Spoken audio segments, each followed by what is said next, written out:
number of on a number of the sessions and the panelists talking about how we accelerate innovation, how we have greater levels of collaboration that are required, and then also how we use innovative technologies to achieve a better outcome. And so at Smiths Detection we've been doing some thinking about that, and we think that we can really help contribute to the aviation ecosystem by enabling risk-based screening. So that's what I wanted to talk about this afternoon. So these threats are our reason for being. It's what AVSEC screening processes are designed to remove from the aviation network. Each year, regulators and airports spend hundreds, if not billions of dollars of investment maintaining the network for everyone. And this raises questions that, how do the airlines, the airports and the regulators get more from their investment?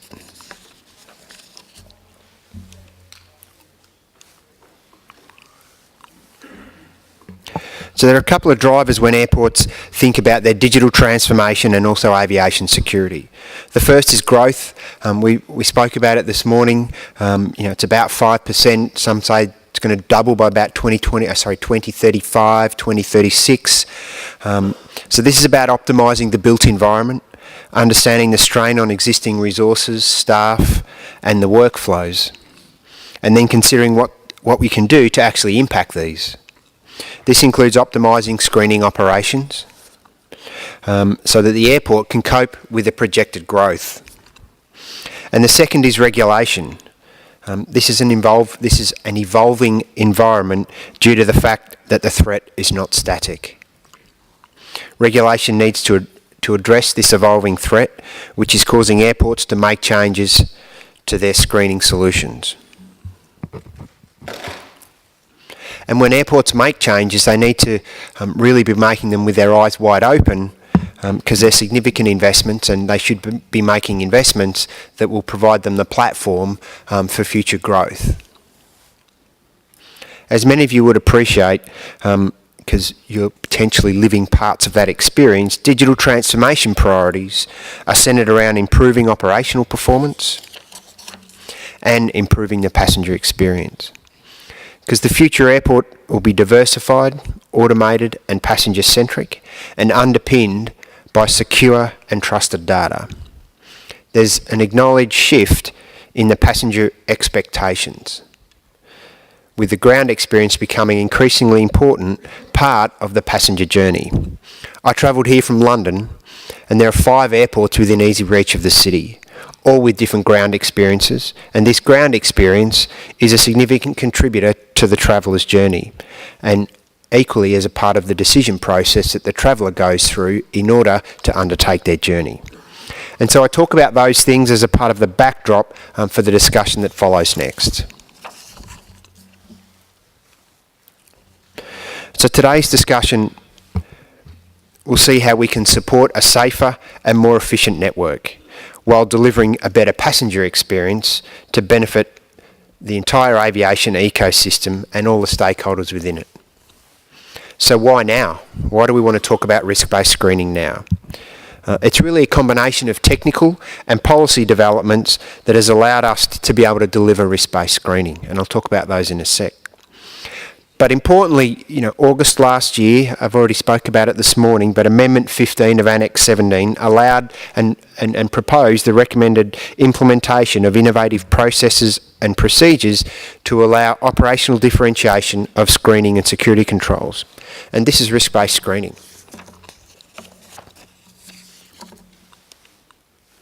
There's been a number of things that have been happening in parallel which have really coalesced that allow us to be able to think about risk-based screening in quite a different way than we did even 5 years ago. The first is the use and increasing use of automated tray return systems or ASLs, if you're from the TSA. These systems were first deployed by Smiths back in 2007 to London, Heathrow Airport. The second was that in 2011, the TSA introduced pre-check, which is a form of risk-based screening. This allowed the TSA to be able to identify those that they knew were low risk and receive a different form of treatment, and those that represented the greatest risk became selectees in the process to ensure that the operators were able to spend the most time with the people they knew least about. So risk-based screening as a policy objective and an implementation activity is not new, but there's been changes in technology that have allowed us to be able to deliver this to a larger part of the market. The third thing is really a focus on the passenger journey and the increasing use of biometrics. So we had Charles de Gaulle Airport was one of the early adopters back in 2010 using fingerprint scanning. But then there's been increasing pace and adoption of facial recognition capabilities, where we now see over 200 airports having put in place some form of biometric capability at one of the touch points along the passenger journey.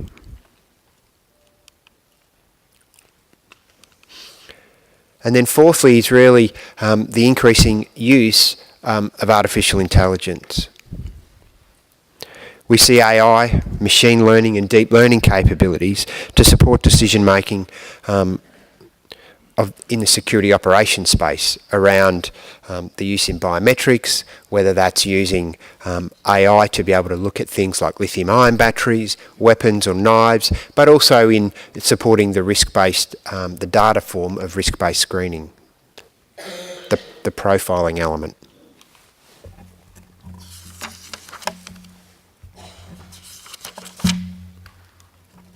So it's really these four things that that have coalesced that really allow us to then be able to deliver a capability in quite a different way, and allows us to be able to deliver risk-based screening to the aviation network. We're also seeing opportunities for the convergence of the border and the checkpoint space, because ultimately they're capturing similar data, and it's about how that can be shared between agencies that represent opportunities not only for the agencies but also for the airports. So let's look at an implementation of risk-based screening. So airports, airlines and authorities are increasingly focused on this journey, the passenger journey. And coupled with that journey is the data of the passenger that gets associated with them. Smiths can provide insight that's not available today in the current journey. The insight is built on making sure that you have the right platform to capture the data in the first instance. These platforms need to be part of an integrated solution to deliver the operational efficiencies. The integrated solutions then need to be networked to deliver operational insights, manage the passenger flow, and ensure the systems and the people are productive. And then finally, if we apply AI, we can then provide insight into the passenger and their belongings to help and support our understanding of risk. This view of risk differs between stakeholders in the aviation ecosystem. Courses provides a platform that enables a tailored view of risk so that each stakeholder in the system can have their view of risk, allowing them to spend time with those that represent the highest risk from their perspective. And it's on these capabilities that Smiths Detection enables risk-based screening in the aviation network.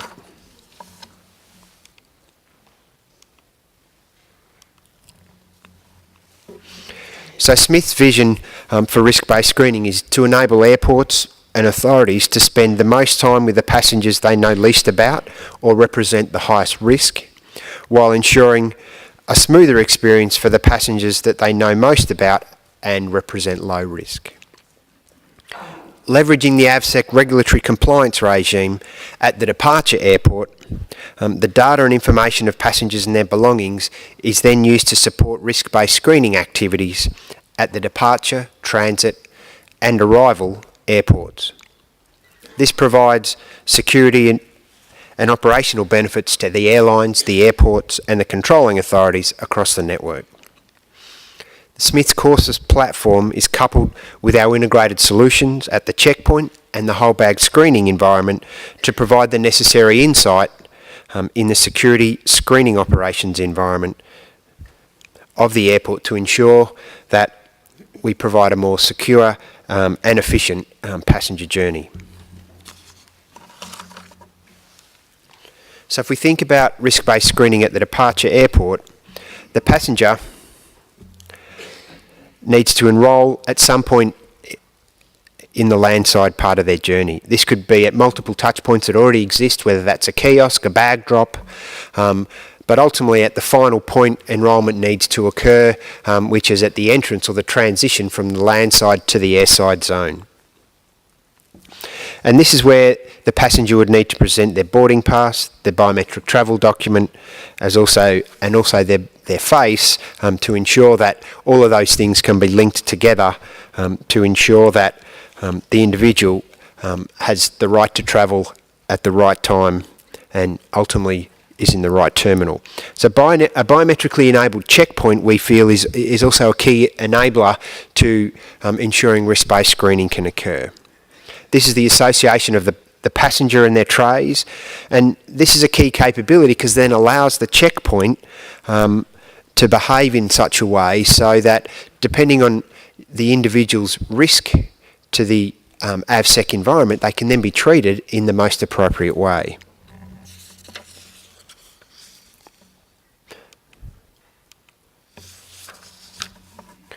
And so we can then fuse information from third parties, so we take things like the API and things from Watchlist to make sure that we provide this database risk assessment to then generate the right a risk score that then ensures we then allocate the right workflow or pathway to the passenger. And then that means what we can then do is we then can apply things like different algorithms to the screening devices and flexing that passenger workflow to ensure that they get the right level of treatment through the various inspection stations in the checkpoint. And for those in the low risk baseline, they get an opportunity to have an improved passenger experience and the airport benefits through improved flow. As a passenger moves through the screening process, we then start to understand more about that passenger, which we then start to then add in to ensure the risk profile remains relevant, to ensure that at the time the person actually gets on the gate, we're taking all the information that's available and then making the best decision we have around is that person safe to fly from the information that we understand. The AVSEC view is very targeted to keeping air travel safe. So a weapon in the hold of an aircraft doesn't represent risk to the AVSEC mission. However, the illegal trafficking and movement of firearms is a concern to many customs authorities around the globe. So the customs risk lens is to ensure that passengers with these weapons would be identified and then treated appropriately at the arrival or by the arrival customs authorities. The value of risk-based screening to the aviation network is to capture once and use multiple times across the network to benefit stakeholders both at departure, transit and arrivals. A critical element that we see of risk-based screening is to be able to sift the haystack. This is done through the use of AI. Smiths enables 100% of screening for controlling authorities with only those passengers in their bags that represent risk against that particular controlling authority being presented to them. So if I was travelling as a flight from London to Montreal, then CBSA doesn't need to see for the 500 passengers on the flight all of the images associated with those passengers. We use AI to sift the haystack to present the images that represent risk against CBSA's risk view of their lens of risk. And so that may be things in relation to weapons, it may be things in relation to the movement of cash, but from an AVSEC mission, things that are in the hold of the aircraft, such as weapons, do not represent risk. So that's something that doesn't need to be flagged from the AVSEC stakeholders' perspective.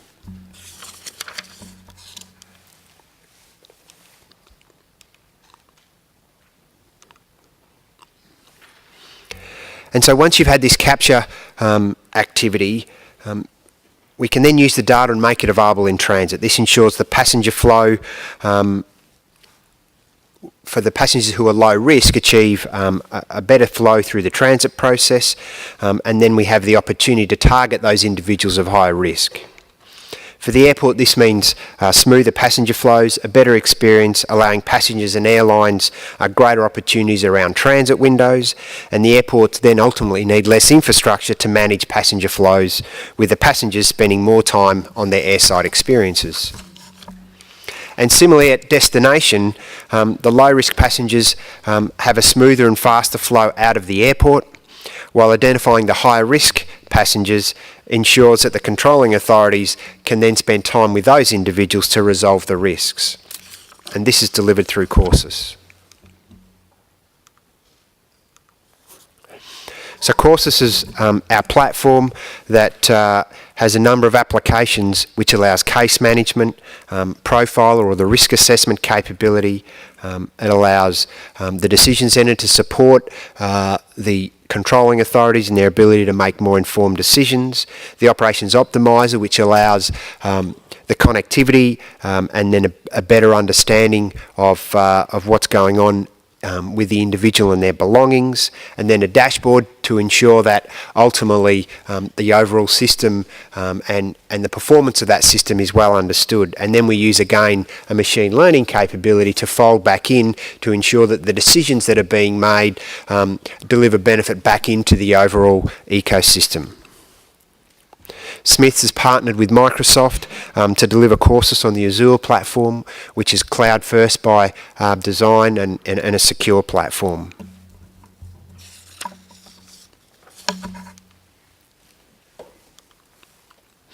So airports are working to seek the right balance between security effectiveness, passenger experience and operational efficiency. We see benefits in Courses and the delivery of risk-based screening of being able to centralise last point of departure and more stringent measure requirements back into central screening for efficiency and compliance. We deliver benefits to the airports to provide more personalised and seamless passenger experience in an operationally efficient manner. And then for regulators to ensure that the security operators spend more time with travellers they know least about or represent the greatest risk, and then provide the best experience for those that they know most about. Risk-based screening allows the system to flex and respond to dynamic threats to be able to increase or streamline screening operations by an individual, by flight or destination.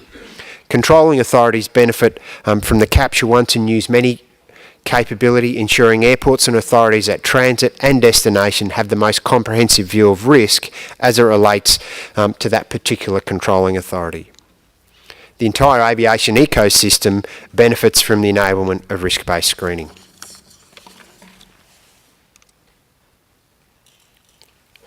Thanks for listening. I look forward to supporting industry on delivering risk-based screening.